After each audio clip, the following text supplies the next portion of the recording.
Kasih karunia dan damai sejahtera dari Tuhan Allah Bapa kita, dan dari anaknya Tuhan Yesus Kristus menyertai kamu sampai selamanya. Amin. Selamat berakhir pekan Bapak Ibu Saudaraku. Selamat beraktivitas. Dipandu firman Tuhan dari Markus 5 ayat 19. Demikian firman Tuhan. Yesus tidak memperkenankannya, tetapi ia berkata kepada orang itu, "Pulanglah ke rumahmu, kepada orang-orang sekampungmu, dan beritahukanlah kepada mereka segala sesuatu yang telah diperbuat oleh Tuhan atasmu, dan bagaimana ia telah mengasihani engkau." Demikianlah firman Tuhan. Bapak Ibu Saudaraku yang terkasih dalam Yesus Kristus, kembali kita di akhir pekan ini diingatkan akan khotbah pada hari Minggu kemarin, di mana Tuhan Yesus ketika tiba di daerah Gerasa, dia kemudian di sana bertemu dengan seorang laki-laki yang dirasuki oleh banyak setan. Dan setan-setan itu menamakan dirinya Legion, karena begitu banyak setan yang menguasai dirinya. Setan itu kemudian membawa dia tidak wajar hidup di kuburan dan menakutkan serta mengganggu kehidupan orang lain. Dia dipasung, tetapi kekuatan daripada setan-setan itu memutuskan rantai itu. Tapi ketika Tuhan Yesus datang, maka setan-setan itu ketakutan dan mengatakan, "Wahai Yesus anak Daud, mengapa engkau datang ke sini untuk menyiksa kami?"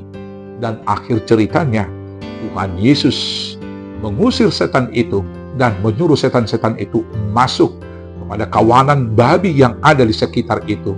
Dan kemudian babi-babi itu disuruh terjun ke danau. Maka mereka atau babi-babi itu kemudian mati tenggelam di danau tersebut. Demikianlah orang yang telah dibebaskan itu kemudian karena sukacitanya mau mengikut Yesus. Kemana Yesus mau berjalan? Tetapi Yesus memberikan tugas kepadanya. Tidak memberikan izin untuk mengikutnya, tetapi menyuruh dia pulang ke kampung halamannya. Memberitakan perbuatan-perbuatan yang dilakukan oleh Tuhan kepada orang di rumahnya, kepada orang satu kampungnya. Dan memberitakan bagaimana Yesus melakukan tindakan belas kasih kepadanya. Maka demikianlah dia pulang kemudian dari berbagai kampung dan sampai di kota Gerasa itu, dia bersaksi menceritakan kebaikan-kebaikan Tuhan tersebut. Bapak Ibu Saudaraku yang terkasih dalam Yesus Kristus, demikianlah kita orang yang datang kepada Yesus tentu akan mendapat belas kasih, dilepaskan daripada kuasa-kuasa iblis, kuasa-kuasa kegelapan, yaitu kuasa-kuasa kerakusan yang membuat hidup kita mengambil lebih daripada apa yang kita butuhkan, sehingga membuat orang lain menderita karena kita tidak pernah mau berbagi.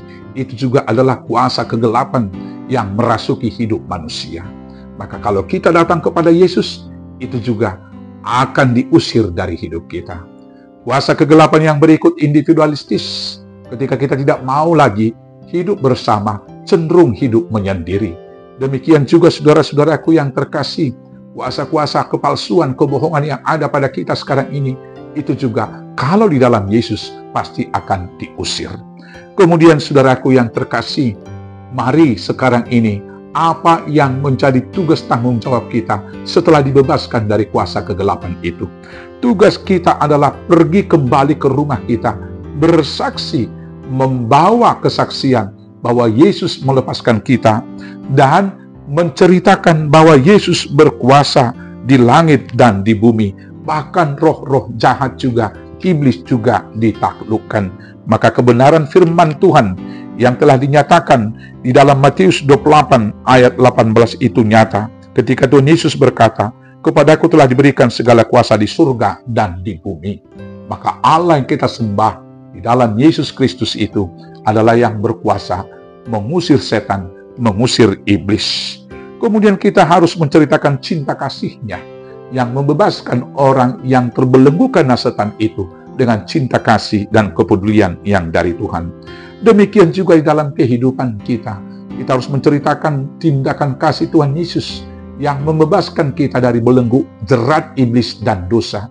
Sehingga kita yang tidak berdaya keluar dari keberdosaan, tetapi kemudian diberikan kekuatan dan kuasa. Kesaksian ini hendaknya juga membebaskan saudara-saudara kita yang lain yang dibelenggu oleh berbagai jerat dosa dan tipu daya iblis. Mungkin karena narkoba, mungkin karena kecanduan alkohol dan lain sebagainya. Mari, kalau dia mau menerima Yesus, maka semuanya itu dapat diubah. Kemudian mari kita ingatkan, di dalam Yesus selalu ada masa depan. Seterpuruk apapun kita karena dosa dan iblis, tetapi ketika dilepaskan Yesus, maka kita kemudian bisa hidup bersuka cita hari ini, hidup normal sebagai manusia biasa, dan lebih daripada itu, memiliki masa depan yang penuh pengharapan. Selamat dilepaskan oleh Yesus, dan selamat bersaksi. Tuhan Yesus memberkati. Amin. Kita bersatu dalam doa. Terima kasih Bapa yang baik atas kelepasan yang Tuhan berikan dari belenggu dosa, sehingga kami juga dimerdekakan dari kematian dan menjadi pewaris hidup yang kekal. Maka ajar kami untuk menyaksikan semua kebaikan dan cinta kasih Tuhan dalam hidup kami, di tengah keluarga, lingkungan, dan sekitar kami. Kuatkan, teguhkan, mampukan kami melakukannya, hanya dengan pertolongan Yesus Kristus Tuhan Juru Selamat kami yang hidup. Amin. Selamat beraktivitas, selamat memuliakan Tuhan. Tuhan Yesus memberkati. Horas, horas, horas.